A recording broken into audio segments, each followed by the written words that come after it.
Well, turning now to the race for the White House, Vice President Kamala Harris and former President Donald Trump are both on the campaign trail today. Now, Trump heads to the battleground state of Michigan and Wisconsin this afternoon, and he'll give remarks on the economy, inflation, and manufacturing at a steel plant in Potterville, Michigan. And tonight, he'll hold a town hall in La Crosse, Wisconsin, alongside former Congresswoman Tulsi Gabbard.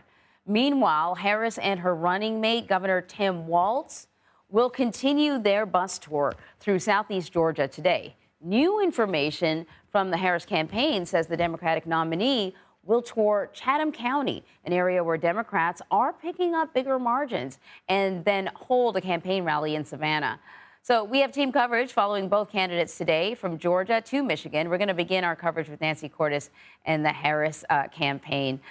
So, Nancy, the Harris campaign has really been putting a lot of resources into swing states. They clearly see Georgia as that possibility, spending a lot of money and a lot more time than usual, even though it's just 2 days. 2 days is a lot because usually they do multiple states in a day.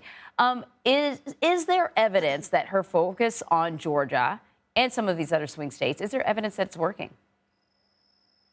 Yeah, and Marie, 2 days is a lot, but it's also where they are spending those 2 days that is so interesting. We're here in Savannah, in southeastern Georgia. This is typically not a spot that you see Democratic nominees spending a lot of time in the final stretch of the campaign. This is Republican territory. Democrats tend to spend a lot more time in and around the Atlanta region, for example.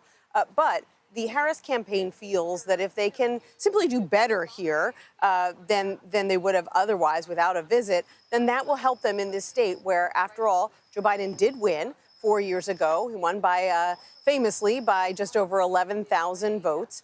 And while he had been trailing in our battleground tracker for months and months, now that Harris is the nominee, she has actually pulled even with Trump in the battleground tracker. So that has her and Walz piling into a bus here in southeastern Georgia. They stopped at a high school yesterday. They went to a barbecue place. They're going to a few more small businesses today, and then they're going to end up at the arena behind me for a rally this evening.